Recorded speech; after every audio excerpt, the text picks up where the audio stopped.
Hi guys, আসসালামু আলাইকুম। আমি Raj, welcome to my channel Raj love forward. আজকে বাজারিকের পাখি সম্পর্কে পার্ট 3 সম্পর্কে কথা বলবো।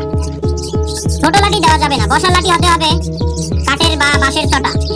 লোহা বা লোহা জাতীয় লোহার পাইপ, প্লাস্টিকের পাইপ এরকম কোনো দেওয়া যাবে না। ভিটামিন ব্লক, গ্রিজ, সামুদ্রিক ফেনা পাতায় দিয়ে রাখুন। পানির পাত্র থাকতে পাখির বসার থেকে দূরে, আর খাবারের পাত্র হাড়ির নিচে দিলে ভালো হয়, কারণ পাত্রগুলো যেন পাখির মল থেকে দূরে রাখে। বাসা পাল্টালে বা পাখির স্থান পরিবর্তন করলে পাখির প্রজননে বাধা আসে, তাই ধৈর্য ধরতে হবে। সতর্কতা, লক্ষ্য রাখুন পাখির খাবার পানি শেষ হয়েছে কিনা। অজানা খাদ্য তালিকা নিজে নিজে তৈরি করবেন না। খাবারের বক্সে খাবার আছে কিনা তা নিয়মিত দেখুন। পরিবর্তন করতে হবে কিনা পাখিকে অজানা বিরক্ত করবেন না। বিশেষ করে প্রজননের সময়কালে মাঝে মাঝে শাকসবজি বা ভিটামিন, ক্যালসিয়াম দিতে ভুলবেন না। কোনোভাবেই ডিম দেখার জন্য উকি দেবেন না।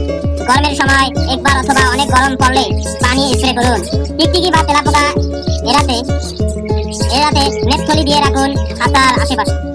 বন্যবাজারিকার পাখির গড় আয়ু 4 থেকে 5 বছর ও খাঁচায় এই পাখি 10 থেকে 12 বছর পর্যন্ত বাঁচতে পারে।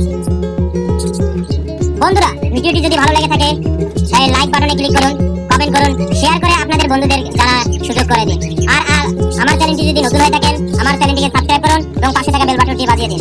বাই।